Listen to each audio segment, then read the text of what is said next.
Oberlin, Kansas, 1924. A little town of fields and dirt roads. The sun dips low, and the main street begins to glow in the soft light of dusk. Here, folks greet each other by name and stories travel fast, but not as fast as the whispered news that started to buzz from ear to ear. The Carnival is coming.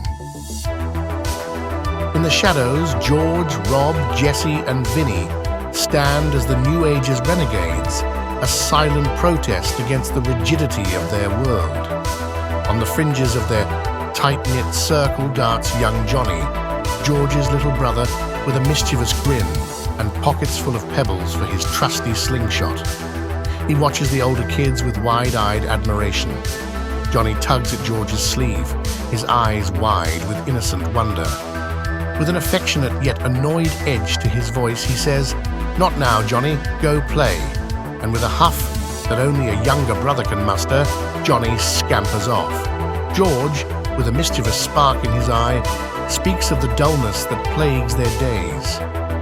"This place," he says, "needs a jolt, something to cut through the monotony. That carnival that's rolling in could be just what we need, and perhaps a taste of stolen liquor." Vinny passes the bottle to George, who takes a swig, the fiery liquid a prelude to the night's escapade. They laugh, their voices carrying into the dusk. Yet as they venture toward the carnival, little do they realize they're stepping into a tale far older and darker than any of them could imagine. Twilight descends upon Oberlin. The carnival doesn't just arrive, it erupts into existence. In an instant, the carnival came alive. Lights sparking into the night, tents stretching upwards like ghostly hands, reaching for the darkening canvas above. Where empty fields lay dormant by daybreak, now rises a temple of enchantment. George, eyes alight with the fire of curiosity, exclaims, "Can you believe it? The circus really did come to town." They're pulled toward the heart of the carnival, the sweet scent of treats and the melody of an adventure waiting to unfold. Passing Darrow's Antiques, a place thick with the dust of stories untold, they encounter the town's archivist of the arcane, Mr. Darrow. His gaze is a book of unspoken tales, his warning a poem of omens. "Beware," he intones, "for the carnival brings not just joy, but an echo of something ancient and hungry." The warning hangs like a cloud above their heads, but they shrug it off, their laughter a shield against the creeping doubt. "Thanks for the warning, old-timer, but we can handle a few clowns and carousels." Yet, as they plunge into the carnival's heart, the echo of Mr. Darrow's caution is a spectre on the fringe of their thoughts. They don't see the eyes tracking them, don't notice the figure whose balloons are not an offer of fun, but a marker. Mr. Darrow, shrouded now by his shop's doorway, watches them walk towards the carnival as he shakes his head in disappointment. "Step right up, witness the wonders." The quartet is drawn to the sideshow, where the bizarre and the uncanny take center stage. Creatures and curiosities from the farthest edges of the imagination. Jesse can't help but smirk. This is it, the freak show. Let's see if they've got anything that can make us shit our pants. Vinny's chuckle is a low rumble as he leans in. "After all those hot dogs you just ate, you'll shit your pants for sure." And there, amongst the oddities, they meet the illusionist. A tall, slender figure shrouded in cloaks and mystery. His illusions are more than tricks. They whisper of truths hidden in plain sight. An amulet with a peculiar sigil around his neck glows red. Rob's eyes narrow as he watches, trying to unravel the secrets behind the spectacle. There's something off about this guy, like he's not all there. The Ferris wheel offers a momentary escape. George's hand grips the cold metal of the carriage. Up here, you can almost forget about all your problems, see the world as it should be. But as they reach the apex, it's not just the view that captivates them.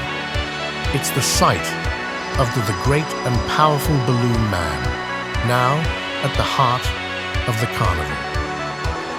Vinny frowns, the smoke from his cigarette, a dragon's breath in the chilly air. What's up with that guy? He looks so strange. Look at those weird balloons he's holding.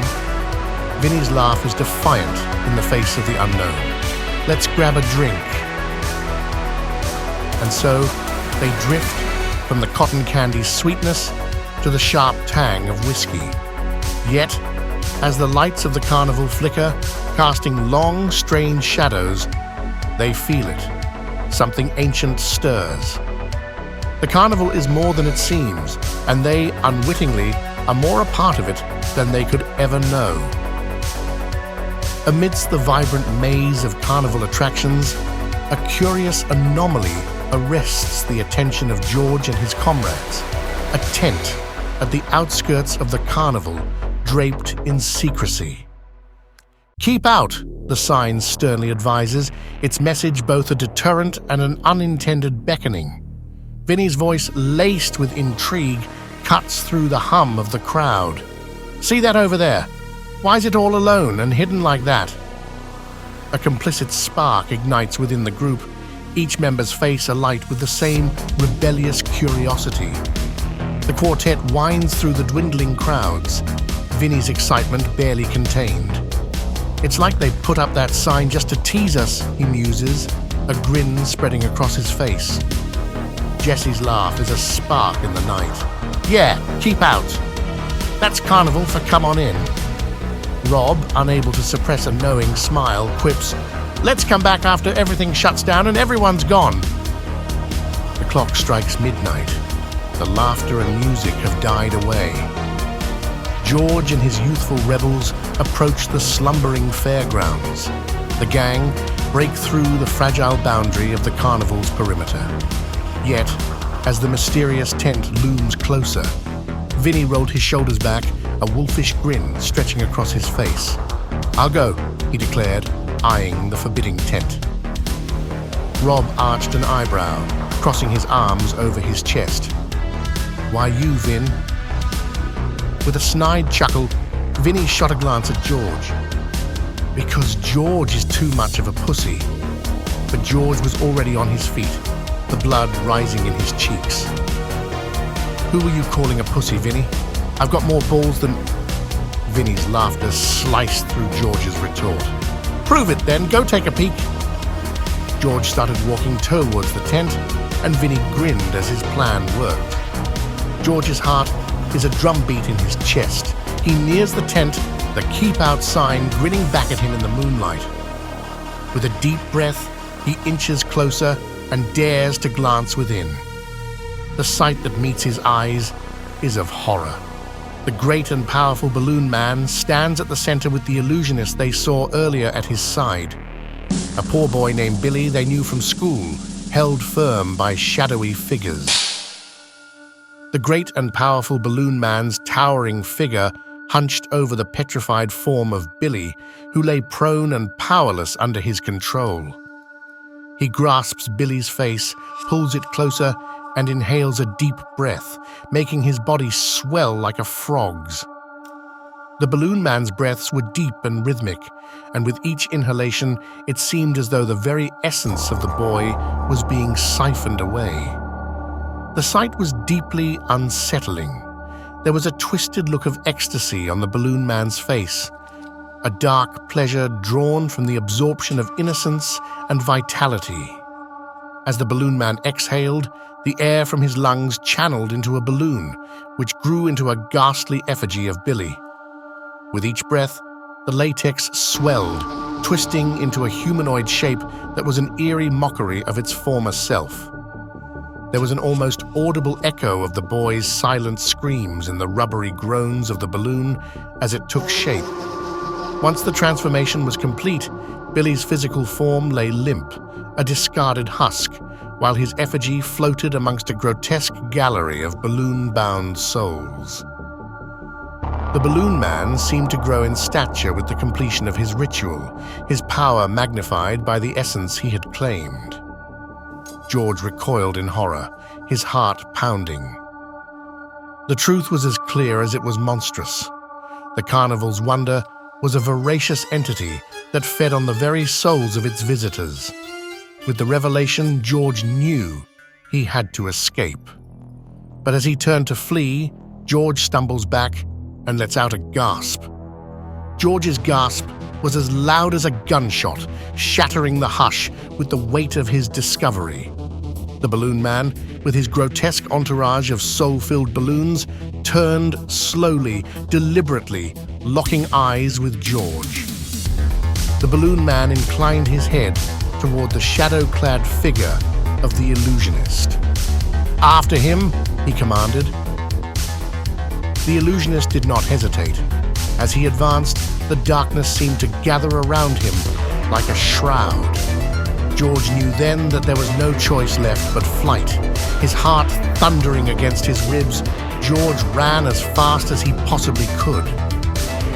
The illusionist moved with an unnatural speed, the distance between them closing with each second that passed. George's lungs burned as he pushed himself, the night air slicing like knives with each gasp for breath. He could hear the soft footfalls of the illusionist trailing him. As he neared the edge of the fairground, his eyes sought desperately for his friends, for any sign of safety. There they were, huddled in the shadows just beyond the carnival lights, their faces etched with concern and fear. "Run!" George managed to choke out, bursting from the darkness into the halo of a street lamp. "He's coming!" His friends scrambled to their feet. "What? Who's coming?" they demanded in worry. George spun around, expecting to see the illusionist right behind him, but there was nothing. He was gone. They ran back to Vinnie's house, a safe haven, bathed in the warm glow of familiarity. George collapsed onto the couch, his mind still racing. The others gathered around, a mixture of skepticism and concern on their faces. "It was the balloon man and the illusionist," George gasped out between deep, steadying breaths. They took Billy, sucked out his soul, and trapped it in a balloon. I saw it all." His friends exchanged uneasy glances. "George, are you sure? That's insane." But the earnest terror in George's eyes was undeniable. "I'm telling you, it's what I saw. We can't go back there. We have to do something. But first, we've got to protect ourselves. We're not safe if they come looking for me." The room fell silent, each of them wrestling with the reality that their night of mischief had turned into a dance with the devil. In the quiet of their homes, the boys' pleas for help fell on deaf ears. George, his voice trembling with urgency, recounted the horrors witnessed within the carnival's tainted canvas to his parents. The images of Billy's soul being siphoned into a balloon. They thought it was just a carnival trick, an illusion, George tells the gang with frustration in his voice. With hope fading, they turn to the police. The officers share skeptical glances and masked concerns for the boys' sanity. "Have you boys been drinking?"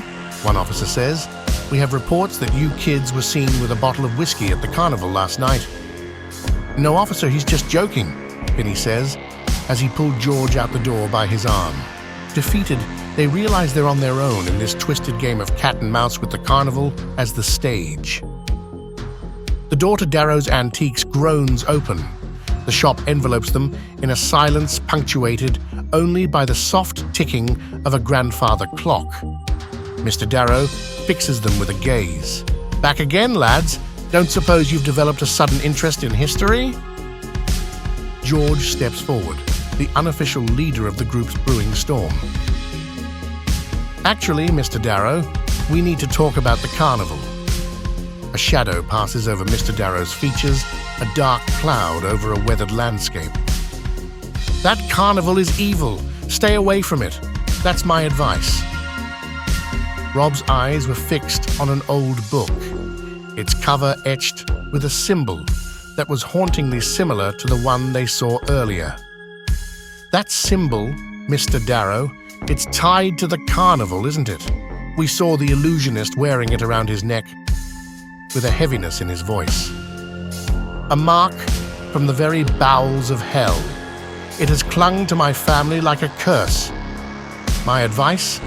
Leave it alone. The air thickens with the unsaid. George locks eyes with his friends. A silent conversation. They know what they have to do. Jesse, the charmer of the group, draws Mr. Darrow away with a question about an old musket, a smile plastered over his unease.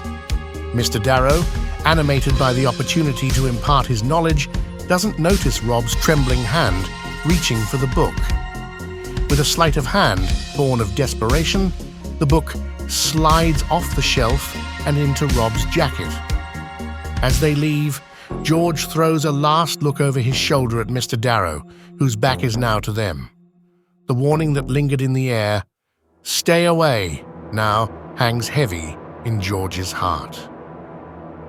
Under the cloak of night, George and his tight-knit crew huddle in the confines of Vinny's basement.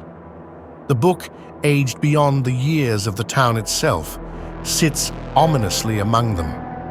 It's a book that breathes with a life of its own. "The key to killing the balloon man," George whispers, almost afraid to break the thick silence. "It's got to be here, between these cursed pages." Unbeknownst to them, the very fabric of the night responds to the book's awakening. Far from their hideaway, the balloon man stands motionless, his figure a statue of menace. He senses the theft, murmuring a cryptic welcome to the unfolding drama. "Ah, the folly of youth feeds the shadows," he whispers. The balloon man revels in the delicious irony of his prey, drawing closer of their own volition. The theft of the book strikes a chord of amusement in his twisted heart. "We invited this darkness, and we'll dispel it. This ends with us," he declares, their fates sealed to the book as surely as the ancient words inked upon its pages. The balloon man orchestrates the finale with the confidence of one who knows the game is rigged in his favor. The book has opened the final act, and he, ever the showman, longs for the curtain to rise. "To come so willingly into the jaws of the abyss," he whispers to the illusionist, "they don't stand a chance." And with certainty of the damned, he prepares to greet them, not as a someone caught unaware, but as an emperor welcoming the architects of their own downfall to the theater of their demise.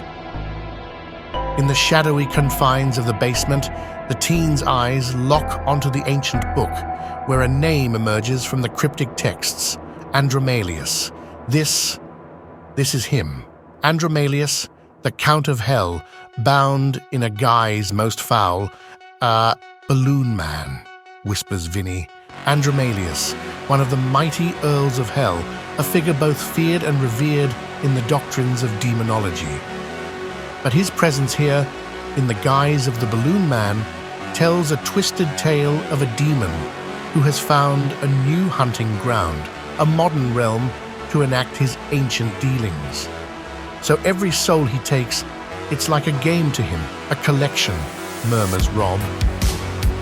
Andromalius has taken the visage of the balloon man to ensnare those who stray from their path, feeding on the small misdeeds and turning them into spectacles of sorrow.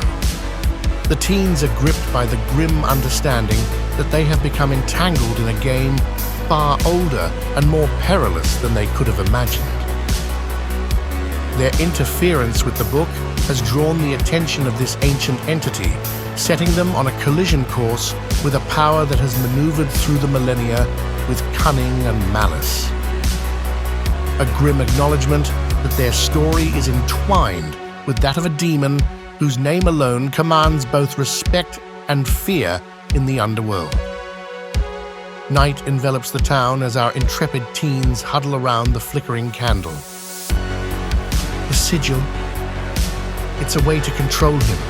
George's voice is steady. It's his link to this world, and it's how we'll send him back to hell. Jesse's hands tremble as the weight of their next steps presses down on her. This is some freaky shit. Do we really know what we're doing? Gathering the components feels like a heist against time itself. A lock of hair, ashes of false promises, a tear born from the purest form of grief. Each item is a verse in the incantation that they hope will end Andromalius's reign. The sigil is drawn, an ancient and complex emblem that serves as both lock and key. As they ready themselves, a silent bond unites them. Their conviction is the weapon they wield against the dark. Twilight settles as the teens, scattered across the town, gather the items they need. George whispers, "Remember, everything has to be exact, or this won't work." In the basement, the sigil is their circle of power, their words a chorus rising against the night. Jesse yells, "We do this now, and we do this together, no turning back." As the ritual unfolds, an unnatural wind whips through, pages flapping wildly in an unfelt storm, the world around them charged with the energy. The items defy gravity, surrounded by a ghostly luminescence, signaling the unfolding of an ancient door. George's voice cuts through the escalating din. "Faster! We need to finish before he knows what we're doing." With the final incantation, the sigil erupts in a vengeful glow, and then everything goes dark. Andromalius surveys his domain, the puppeteer of chaos, delighting in his cruel game. The players unknowingly at his command, their souls on the line in a gamble they never agreed to play. George breaks the silence. Did it work? Doubt flickers in his eyes. They look to one another, seeking confirmation that they've done the unthinkable, breached the veil Andromalius had woven over the town. The teens gather close, facing the stark reality that their actions have consequences. They've tampered with powers that human beings were meant to leave alone, and now the demon's attention is solely, terrifyingly upon them. The ritual has been a beacon, a challenge thrown at the feet of darkness. Now they must brace for Andromalius's wrath. For in the world of demons and ancient beings, no action goes unanswered. "I don't think it worked." Jesse's voice is a mix of frustration and fear. They stand there, the sigil beneath their feet, a mocking reminder of their effort. The items once glowing with ethereal energy, now just mundane relics of a failed attempt. Rob stammers, "The book! We must have missed something. A step, a word." George flips through the book's ancient pages with hands that shake not from the cold, but from the dawning horror that they have not succeeded. Jesse paces, every step a drumbeat of their escalating fear. "We have to go back, check everything. There's got to be a reason." The balloon man watches from afar, his grin a crescent moon cut into the fabric of the night. The game is still on. The players just haven't realized that the rules are not theirs to command. As the chaos swells, George and his friends retreat into the musty quietude of Mr. Darrow's antique shop. Their fingers, trembling with the burden of destiny, thumb through the ancient book they'd stolen. "The book! It's a farce! It doesn't work!" whispers George. Mr. Darrow nods his slow confirmation. "Andromalius, he's cunning. He lures the would-be heroes to their doom, granting them false hope, only to feed on their crushed spirits. I told you not to touch the book," as he snatches the book back with an angry look in his eyes.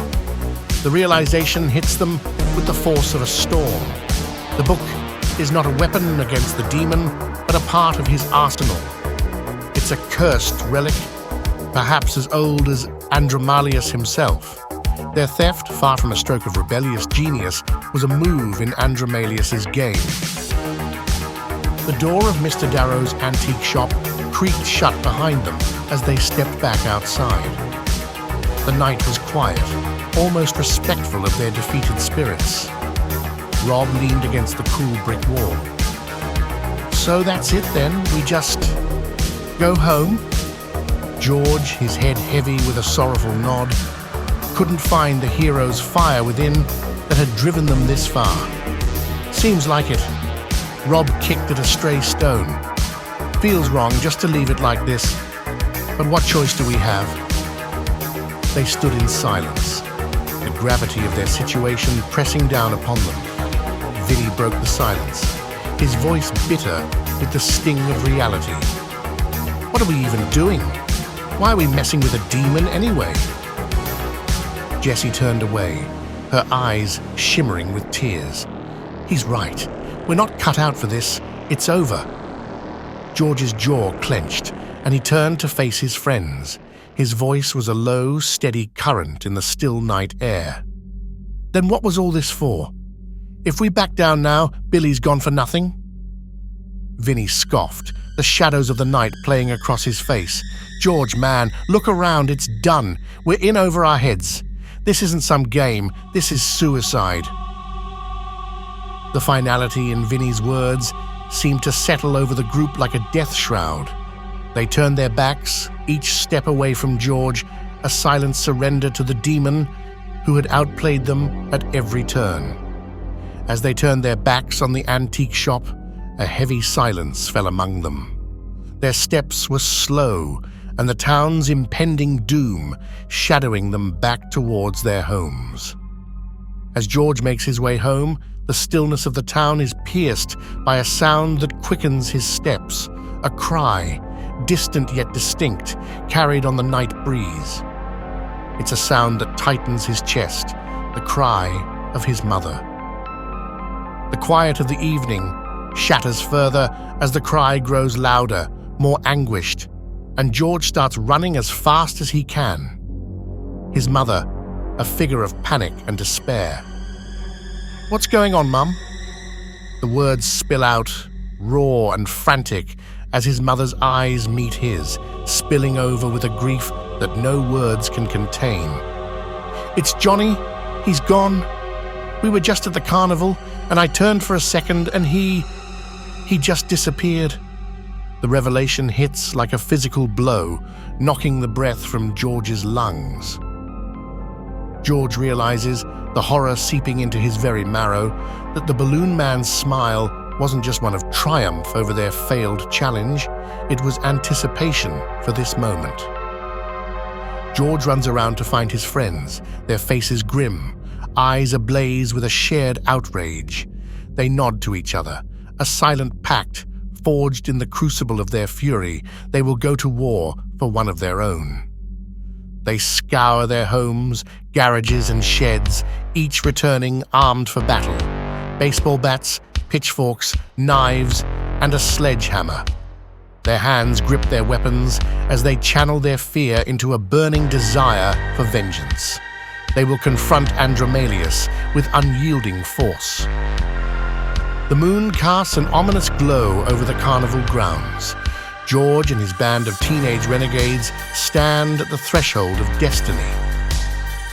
The air is electric with anticipation.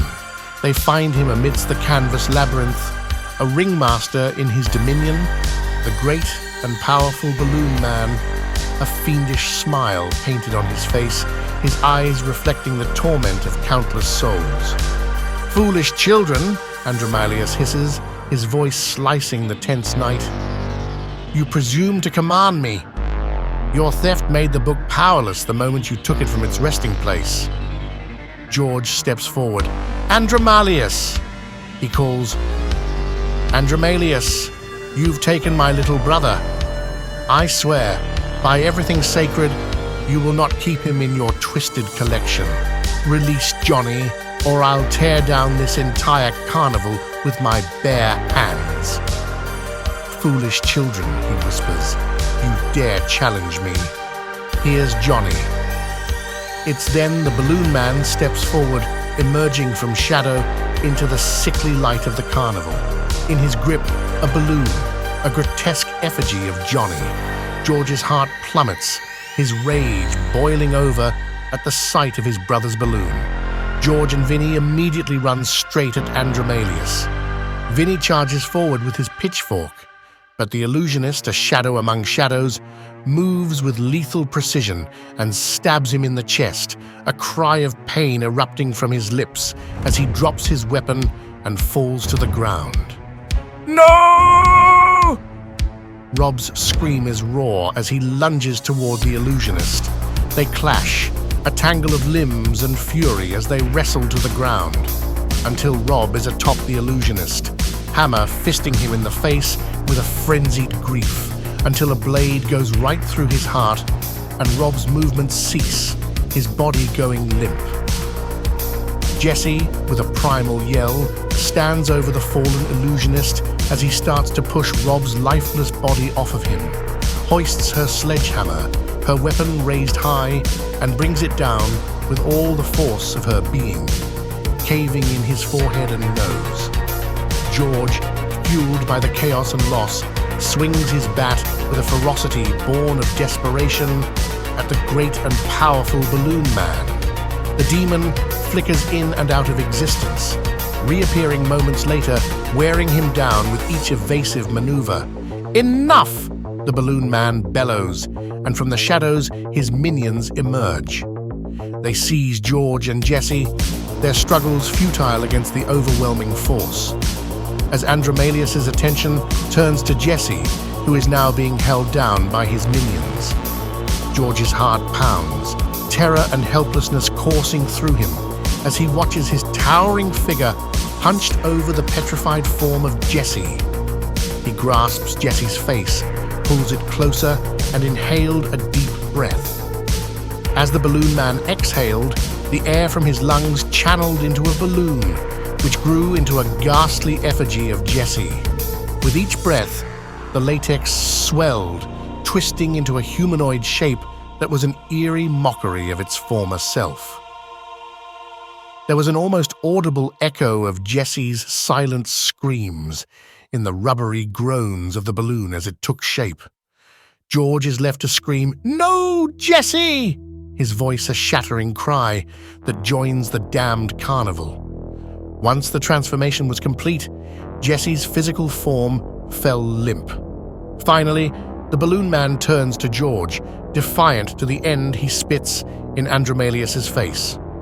But the Balloon Man ignores the act, and as he inhales, George feels an icy chill envelop him. A terrible emptiness fills him, pulling from within, as the Balloon Man draws out his very essence. His vision narrows, the world receding until all he can see is the twisted face of Andromalius, the victorious tyrant of this nightmarish realm. George floats alongside his friends, a grotesque memorial to their valiant stand. The great and powerful Balloon Man, with George and his friends now part of his twisted collection, surveys his kingdom with vile satisfaction. As the light of dawn begins to pierce the horizon, it finds a town in silence, an empty space where once the carnival stood, a haunting absence where screams of delight and terror intertwined only hours before. In the quiet that follows, the antique shop stands as a solitary sentinel. Mr. Darrow, his eyes now mirrors of the grief that envelops the town, can only shake his head in despair. The fate of George and his friends is spoken of in hushed tones, their legacy now part of the town's dark tapestry. Their tale has woven itself into the fabric of local lore, a somber legend of bravery and tragedy. But it is the balloons, those harbingers of childhood joy, that now cast the longest shadow. Tattered and torn, they litter the streets, transformed into grim tokens of a malevolent force that once danced among them. No longer symbols of celebration, they stand as reminders of the night when innocence was lost. If one listens closely, the faintest hint of carnival music and laughter can be heard coming from the next unsuspecting town,